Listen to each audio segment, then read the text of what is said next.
عطار عطر خرڅونکې، لبان یا حلاب شیدې خرڅونکې، بائع الجرائد اخبار خرڅونکې، بقال پنساری، بائع الازهار ګلانو پلورونکې. بسم الله الرحمن الرحیم. په نن درس کې به مونږ د دندو او د مسلکونو باره کې چې کوم الفاظ استعمالیږي هغه الفاظ ذکر کو.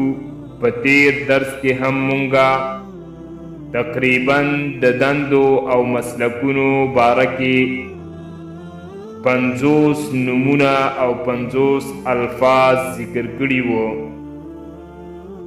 چې کم د مسلکونو او د دندو په باره کې استعمالیدل. کم چې پاتې الفاظ او نمونه دي د مسلکونو او د دندو په باره کې هغه به د الله په فضل او کرم سره په نن درس کې ذکر کو. خو په یاد لرئ چې په نن درس کې به صرف 20 الفاظ او نمونه د مسلکونو او د دندو په باره کې ذکر کو. کم چې پاتې کیږي انشاءالله هغه به بیا په بل یو درس کې چې دی هغه ذکر کوو. نو په نن درس کې زمون سره اولنی لفظ دی طباخ. طباخ اشپز.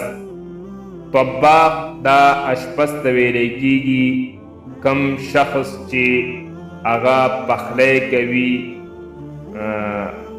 هغه ته چې دی اشپز وایي. په عربۍ کې ورته طباخ ویلی کیږي. عام پښتانه ورته پخلی کوونکی یا اشپز وایي. مصمم. مصمم نقشه جوړونکی. دا مصمم هغه شخص ته وایي چې هغه نقشې وغیره جوړوي نو هغې ته مصمم وایي. مارشال. مارشال مارشال ته وایي یا لوړ پوځي افسر. مذیع. مذیع ویان. مذیع چې دی دا ویان ته وایي او دغه شان اعلان کوونکي ته چې دی مذیع ویلی کیږي. ساعاتی. ساعاتی ساعت ساز. ساعتی د هغه شخص ته وایي چې هغه ساعتونه جوړوي. کوم شخص چې ساعتونه جوړوي هغه ته ساعتی ویلی کیږي. مفتش. مفتش یا فاحص التذاکر. فاحص التذاکر د ټیکټ پلټونکی. مفتش یا فاحص التذاکر د هغه شخص ته وایي چې هغه ټیکټونه ګوري. مثلا په بس کې یا په اورګاډي کې په هغه کې چې دی کوم شخص وي چې د خلکو ټیکټونه ګوري هغه ته مفتش ویلی کیږي. مهندس. مهندس انجینیر. انجینر ته چې دی هغه مهندس ویلی کیږي. مهندس زراعی. مهندس زراعی کرنیز انجینیر یا د زراعت انجینیر. کم چې دا د زراعت انجینیری کرنیز انجینیری هغه ته چې دی مهندس زراعی ویلی کیږي. خیاط. خیاط درزی. دا جامې چې ګنډي هغه ته خیاط ویلی کیږي. دا جامې ګنډونکي ته. کهربائي. کهربائي برېښناګر یا د برېښنا مستري. دا بجلیانې وغیره چې جوړوي دې ته کهربائي ویلی کیږي. دا د بجلی جوړونکي ته.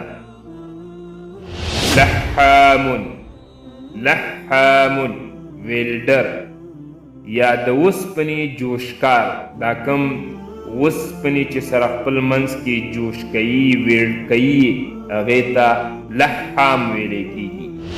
تاجرون تاجرون سوداګر، تاجر دا سوداګر ته ویلی کېږي. بائعون بائعون خرڅوونکی یا پلورونکی، کوم شخص چې هغه یو شی خرڅوي یا یې پلوري هغه ته بائع ویلی کېږي. فاکهانیون فاکهانیون میوه پلورونکی، فاکهاني هغه شخص ته وایي چې هغه میوې خرڅوي. بائع الازهار بائع الازهار ګلانو پلورونکی، کم شخص چې ګلان خرڅوي هغې ته بائع الازهار ویلی کېږي. بقالون بقالون پنساري، بقال دا هغه شخص ته وایي چې مثلا هغه خرڅوي دا مرچ مسالجات وغیره هغې ته چې دی پنساري ویلی کېږي او په عربۍ کې بقال ویلی کېږي. بقال هم وپېژنده پنساري، پنساري یعنې دا مسالجات وغیره چې خرڅوي هغې ته ویلی کېږي. بائع خضار بائع خضار سبزي پلورونکی، بائع خضار د هغه شخص ته وایي چې هغه سبزي خرڅوي، ترکاري خرڅوي، تازه ترکاري چې کوم شخص خرڅوي هغه ته چې دی بائع خضار ویلی کېږي په عربۍ کې. بائع الجرائد بائع الجرائد اخبار خرڅوونکی، کوم شخص چې اخبار خرڅوي دا په ښاراتو کې زیات نو هغې ته بائع الجرائد ویلی کېږي، اخبار پلورونکی. لبانون لبانون یا حلابون حلابون شیدې خرڅوونکی، کم شخص چې شیدې خرڅوي یا شودې خرڅوي شودې پلوري هغه ته چې دی لبان ویلی کېږي عربۍ کې، دارنګې حلاب هم ورته ویلی کېږي د شودو خرڅوونکي ته. په نن درس کې زموږ سره اخرنی لفظ او اخرنی نوم دی عطارون. عطارون عطر خرڅوونکی یا عطر پلورونکی، کم شخص چې عطر پلوري عطر خرڅوي هغه ته چې دی په عربۍ کې عطار ویلی کېږي. نو منتظر اوسئ انشاءالله د مسلکونو او د دندو په باره کې چې کم نور الفاظ او نومونه په عربۍ کې استعمالیږي انشاءالله هغه به په راروان درس کې د الله په فضل او کرم سره ووایو.